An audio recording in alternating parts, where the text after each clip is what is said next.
जन्म में किए गए कर्मों का फल इसी जन्म में मिलने लगता है। जिस कर्म की स्थिति सीमित बंधी वह उदय में आकर के आबादा काल टलेगा, उदय में आकर के फल देना शुरू कर देगा। कुछ कुछ कर्म तो ऐसे भी हैं कि सुबह का बांधा हुआ कर्म तुम्हें शाम को फल देने लगेगा। इसलिए यही सोच करके ना चलें कि पिछले जन्मों का फल हमारे लिए इस जन्म में मिल रहा तो इस जन्म का फल अगले जन्म में मिलेगा। नहीं, हमको समझ नहीं सकते कहां का फल कहां मिल रहा है। प्रसम, संवेग, अनुकंपा और आस्तिक ये चार गुण जो है, चार परिणाम जो है, ये हमारे व्यवहार सम्यक दर्शन, सराग सम्यक दर्शन के लक्षण है।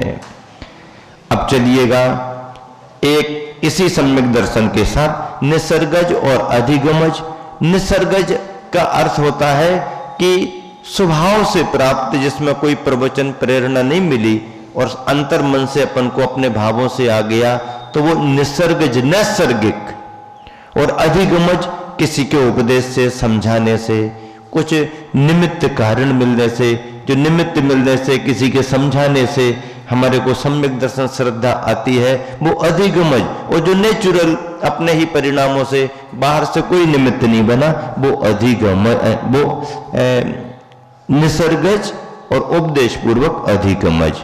सम्यक दर्शन के 10 भेद नाम आपके सामने रखे गए। इस तरह से ये एक विषय आपके बीच पूरा हुआ।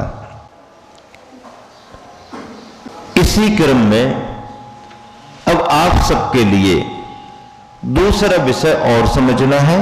अगले पेज पर देखो, सम्यक्त्व का स्वामी बीच में लिखा हुआ है। अगले पेज पर 65 नंबर का पेज, क्या लिखा हुआ है? क्या लिखा हुआ है? फिर से बोलो, क्या लिखा हुआ है? हाँ, सम्यक्त्व का स्वामी। सम्यक दर्शन किसे प्राप्त होता है? सम्यक दर्शन का स्वामी कौन है, किसे प्राप्त होता है? तो देखो लिखा है, चारों गतियों का मिथ्या दृष्टि भव्य जीव। चारों गतियों में, नरक गति भी हो चलेगा, त्रियंच गति पशु पक्षी हो चलेगा, मनुष्य गति हो चलेगा, देव गति में देव देवियां हो चलेगा, मनुष्य गति में नर नारी हो चलेगा, बालक बालिका हो चलेगा। किसी को भी सम्यक दर्शन, चारों गतियों में किसी भी गति में सम्यक दर्शन हो जाता। नरक में भी हो जाएगा क्या? हाँ, नरक में भी हो सकता है। वो तो लड़ाई झगड़े में लगे हुए हैं, तो लड़ाई झगड़े में लगे रहने दो। पर वहां भी यदि किसी समय उनके परिणाम किसी रूप में ऐसे आते हैं, तकलीफ के समय आदि आदि, तो उसे भी वहां पर सम्यक दर्शन हो जाएगा। सम्यक दर्शन जैसा अद्भुत रतन, मोक्ष महल की प्रथम सीढ़ी, चारों गतियों में। लेकिन शर्त है कि जीव में भव्यत्वपना होना, अभव्य जीव को नहीं होगा। जीव भव्य होना चाहिए, उस भव्य जीव को। फिर दूसरी बात क्या? संगी पंचेंद्रीपना हो। 3 गतियों में तो संगी पंचेंद्री ही होते हैं, देव गति, मनुष्य गति और नरक गति में पंचेंद्री ही होते हैं। लेकिन त्रियंच गति में पंचेंद्री भी होते हैं, संगी और असंगी भी पंचेंद्री अवस्था में होते हैं, और विकलत्रय भी होते हैं। 1 इंद्री, 2 इंद्री, 3 इंद्री, 4 इंद्री, पंचेंद्री। पेड़ पौधे 1 इंद्री हैं, पृथ्वी जल अग्नि वायु वनस्पति ये सब 1 इंद्री हैं। 2 इंद्री में कृमि वगैरह होती हैं, लट वगैरह होती हैं, जो आटे में आ जाती हैं, और चने में लगती हैं, मटर में लग जाती है इल्लियां। ये 2 इंद्री है। 3 इंद्री में चींटी वगैरह आ जाती है। 6 इंद्री में मक्खी, मच्छर, भ्रमर, ये 6 इंद्री में आ जाते हैं। पंचेंद्री में गाय, भैंस, घोड़ा, बकरी, सर्प, हाथी, ऊंट वगैरह ये सब जानवर पंचेंद्री में आ जाते हैं। आदमी तो, मनुष्य तो पंचेंद्री है। संगी असंगी का भेद त्रियंचों में होता है, मनुष्य में नहीं होता है। इस तरह से ये त्रियंचों के भेद हैं। एक इंद्री, दो इंद्री, तीन इंद्री, चौ इंद्री, यहां तक तो मन है ही नहीं। पंचेंद्री में कुछ मन वाले, कुछ बिना मन वाले। जैसे कोई कोई तोते आदि आदि बिना मन वाले भी होते, मन वाले भी होते हैं। और मनुष्य, बाकी सारे त्रियंच पंचेंद्री संगी हैं, बड़े बड़े। मनुष्य पंचेंद्री होता है। तो ऐसी संगी पंचेंद्री अवस्था में ही सम्यक दर्शन होगा। मक्खी मच्छर को सम्यक दर्शन नहीं हो सकता है, क्योंकि उनके पास मन नहीं है। मन नहीं है तो क्यों? मन विचार करने की शक्ति रखता है, और जब तक विचार हमारे मन में ना आए, तत्व का चिंतन हमारे मन में ना आए, तब तक सम्यक दर्शन नहीं हो पाता है। तो संगी पंचेंद्री पर्याप्तक अवस्था भी होना। जन्म लेते समय यदि पर्याप्तियां पूर्ण नहीं कर पाया और पर्याप्तक नहीं हुआ तो सम्यक दर्शन की अवस्था नहीं बनती है। पर्याप्तक जागृत स्थिति में हो, सोते सोते किसी को सम्यक दर्शन नहीं होगा। सोते सोते कर्मों का बंध तो कर सकते हो, पर सम्यक दर्शन के परिणाम को प्राप्त नहीं कर सकते। सोते सोते कर्मों का बंध कैसे होगा महाराज जी, आप पूछो। सोते सोते कैसे होता होगा? मशीन तो चलती रहती है ना, अंदर की मशीन चलती रहती है। गाड़ी खड़ी भी हो जाए और यदि चालू है तो मीटर चलता रहता है। तो इस तरह से सुसुप्तावस्था में भी, सुसुप्तावस्था में सम्यक दर्शन नहीं हो सकता, क्योंकि उस समय उपयोग की एकाग्रता, स्थिरता नहीं है, चिंतन का परिणाम नहीं है। तो जागृत अवस्था में सम्यक दर्शन होता है। और साकार उपयोग अर्थात वह जागृति पूर्वक अवस्था में हो, मंद कसाई और शुभ लेस्या का धारक। कसायों में मंदता हो, कसायों की तीव्रता में परिणाम नहीं बनता, कसायों में मंदता हो, शुभ लेस्या का धारक हो। कृष्ण नील कापोत लेस्या में परिणाम नहीं बनेंगे।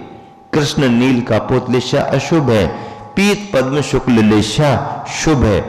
इन शुभ लेस्याओं की स्थिति हो और करण परिणाम में ढला हो।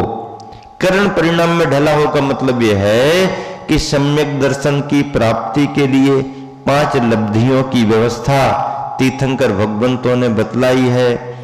पहले क्षयोपशम लब्धि आती है, कर्म का क्षयोपशम वैसा होना, फिर विशुद्धि लब्धि आती है, देशना लब्धि आती है अर्थात उपदेश आदि को प्राप्त करना, आचार्य गुरु मुनि मिले, उपदेश आदि माना जाता है, देशना लब्धि है। प्रायोग लब्धि उस अवस्था में पहुंचना जहां पर पदार्थों का, तत्वों का चिंतन विचार करके और उसने अपने परिणामों को संभाल लिया है। फिर करण लब्धि आती 5वीं। करण लब्धि में अधाकरण, अपूर्व करण, अनिवृत्ति करण अवस्था आती है। अनिवृत्ति करण की अवस्था में सम्यक दर्शन प्राप्त होता है। वैसे देखा जाए तो 4 लब्धियां प्रारंभ की, क्षयोपशम, विशुद्धि, देशना और प्रायोग अभव भी जीव भी कर लेता, पर वहां तक सम्यक दर्शन नहीं आता है। सम्यक दर्शन का परिणाम करण लब्धि और अनिवृत्ति करण की अवस्था में आता है। इस तरह से ये सम्यक्त्व के स्वामी जिन्हें सम्यक दर्शन प्राप्त हो सकता है उनकी चर्चा की। अब सम्यक्त्व प्राप्ति के साधन, अगला बिंदु क्या है देखो नीचे, सम्यक्त्व प्राप्ति के साधन, अंतरंग साधन और बहिरंग साधन, 2 बातें। लेकिन क्या लिखा है? अंतरंग, अंतरंग और बहिरंग साधन। अंतरंग साधन कर्मों की 6 क्षयोपशम उपशम रूप अवस्था, कर्मों की 6 क्षयोपशम उपशम रूप अवस्था। 6 क्षयोपशम उपशम की परिभाषा उदाहरण सहित हमने आपको कल बतला दी थी। पानी का उदाहरण दे करके, नदी में पानी आया है, आया ख्याल है कि नहीं है? भूल तो नहीं गए? आगे पाठ पीछे सपाट है, ऐसा तो नहीं? हिस्ट्री और ज्योग्राफी बड़ी बेवफा और रात भर पढ़ो और सवेरे सफा नहीं। विद्यार्थी अलर्ट है, अच्छे हैं, ठीक है ना? तो यहाँ ऐसा नहीं है, यहाँ तो आपकी मेमोरी में सब आता जा रहा है, रिकॉर्डिंग चल रही है आपकी। तो अंतरंग परिणामों में, अंतरंग साधन में कर्मों की 6 क्षयोपशम और उपशम रूप अवस्था है। अंतरंग के कर्मों की अवस्थाओं को लेकर के अंतरंग साधन में 6 उपशम, उपशम और 6 की अवस्था। बहिरंग साधन, बहिरंग साधन 6 बतलाए गए। कितने बतलाए गए? कितने बतलाए गए? बहिरंग साधन कितने बतलाए गए? 6। आप पढ़िएगा एक साथ। जाति स्मरण, वेदनानुभव, जिन बिंब दर्शन, धर्म श्रवण, जिन महिमा दर्शन यानी पंचकल्याण महोत्सव समश्रणभूति आदि, और अंतिम देवर्धि दर्शन। कितने हो गए? 6। कौन कौन से प्रति पढ़ो? जाति स्मरण, वेदनानुभव, जिन बिंब दर्शन, धर्म श्रवण, जिन महिमा दर्शन और देवर्धि दर्शन। ये 6 साधन है बाहर से जीवों को सम्यक दर्शन प्राप्त करने के। बहिरंग कारण, साधन यानी कारण, कारण और साधन एक ही बात है। तो इस तरह से अंतरंग तो 6 उपशम, उपशम की अवस्था, और बहिरंग कारण में साधन में 6 बताए। अब इनमें बंटवारा हो जाएगा। ये तो कॉमन सामान्य से सभी जीवों के लिए कि 6 प्रकार के निमित्त मिलने पर। अंतरंग का मतलब है हमारे वैसे परिणाम बने, और निमित्त का मतलब ऐसे साधन मिले। तो 6 प्रकार के साधनों से, निमित्तों से भव्य जीव को सम्यक दर्शन होता है। पर 6 प्रकार के निमित्त किसी एक पर्याय में 6 निमित्त नहीं बनते, अलग अलग गति के अलग अलग निमित्त हैं। देखिए नरक में क्या लिखा है? नरक गति का कोई नारकी जीव है तो उसके लिए सम्यक दर्शन की प्राप्ति में क्या क्या कारण बन सकता है? जाति स्मरण 1, धर्म श्रवण 2 और वेदनानुभव 3। बस 3 हेतु ही बनेंगे। नरक में यदि किसी नारकी जीव को सम्यक दर्शन प्राप्ति का निमित्त बनेगा तो केवल 3 निमित्त बनेंगे। कौन कौन सा? जाति स्मरण, धर्म श्रवण और वेदनानुभव। जाति स्मरण किसे कहते हैं? जाति स्मरण का मतलब यह है कि विचार करते करते या शांत भाव से परिणामों में स्थिरता आते समय किसी जीव को अपने अतीत भवों का स्मरण हो जाए। अब आप कहोगे कि ऐसा शांत भाव से विचार करने का समय नारकी को कहां मिलेगा? वहां तो निरंतर मारकाट चल रही है, लड़ाई झगड़े चल रहे हैं, फिर उसको ऐसा समय कहां मिलेगा? इस सब के बीच में भी कभी उसका परिणाम उस वातावरण को देख करके उन कष्टों तकलीफों में कहीं कोई क्वचित कदाचित किसी जीव का ऐसा परिणाम कुछ स्थिर हो जाए कि उसको अपने अतीत भाव की स्मृति आ जाए। अवधि ज्ञानी होते ना, अवधि ज्ञानी होते हैं, कहीं उसका अवधि ज्ञान लग जाए, स्वरूप में यहां पर आया हूं, ऐसा किया था, उसी का फल ये मिला। अतीत की स्मृति उसको अपनी आ जाए, किस उस भाव में मैं क्या था, कैसे कैसे क्या किया। तो इस भाव को जाति स्मरण, अपने अतीत भाव की स्मृति आने को जाति स्मरण कहते हैं। अब देखो कभी कभी यहां देखने में आता ना, कोई छोटा बच्चा अभी जन्म दिया, साल भर का है, 6 महीने का है, 1-2 साल में, और वो बहुत सी बातें कुछ बताने लगता है। मैं वहां था, ऐसा था, वैसा था, ऐसी घटना घट गई थी, फिर ये हुआ, फिर वो हुआ, और पहले विश्वास नहीं करते हैं, फिर उसकी सुनते सुनते फिर वहां जाकर के तलाश करते हैं, और वो जो बातें बता रहा बच्चा वो सब सही वहां पर मिल जाती है। इसको क्या कहते हैं? इसको जाति स्मरण कहते हैं। ये जाति स्मरण बच्चे को बचपन में आ गया 2-4 साल की उम्र तक, तो बड़े में भी बना रहेगा ऐसा नहीं होता। फिर उम्र बीतने के बाद उससे पूछो तो वो बता नहीं पाता है, उसके ख्याल में ही नहीं आता, फिर वो संस्कार उसका टूट गया। तो ऐसा कोई संस्कार जीव का जुड़ जाए जो अतीत भाव की स्मृति दिला दे, उसको कहते हैं जाति स्मरण। जाति स्मरण निमित्त बनने से वह जीव पश्चाताप के परिणामों में आ जाता है और उसी में उसको सम्यक दर्शन हो जाता है।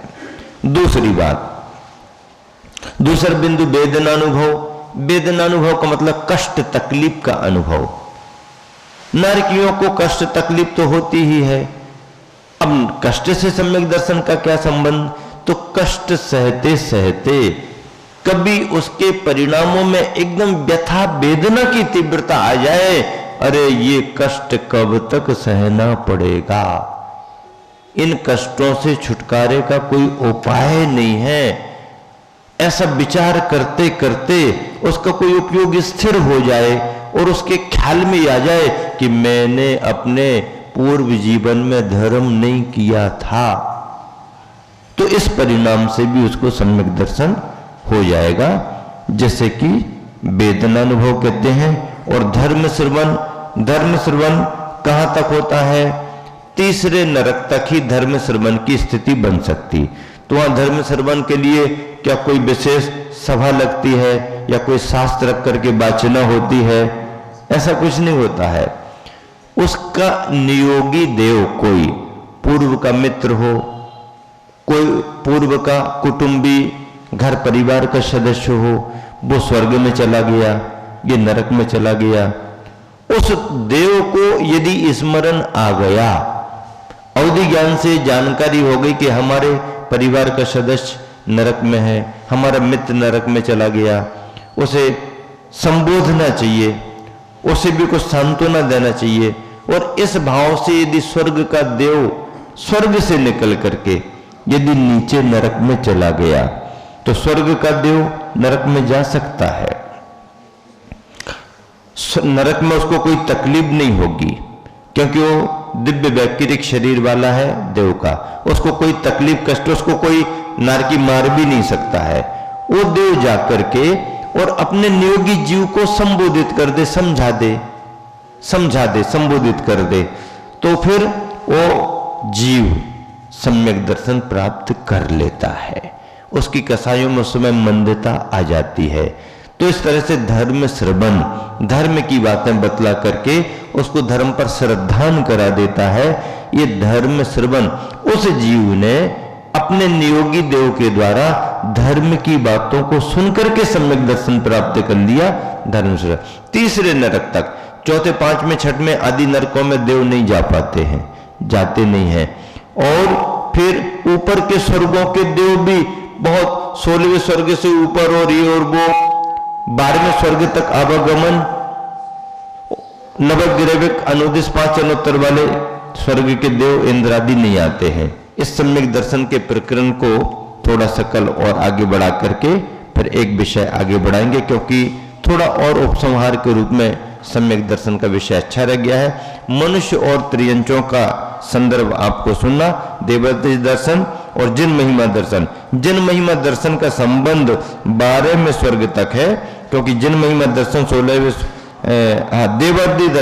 देवर्दी दर्शन 12वें स्वर्ग तक, जिन महिमा दर्शन 16वें स्वर्ग तक है। ऊपर के देवों का आना जाना नहीं होता। इस तरह से आज का विषय परिपूर्ण हुआ।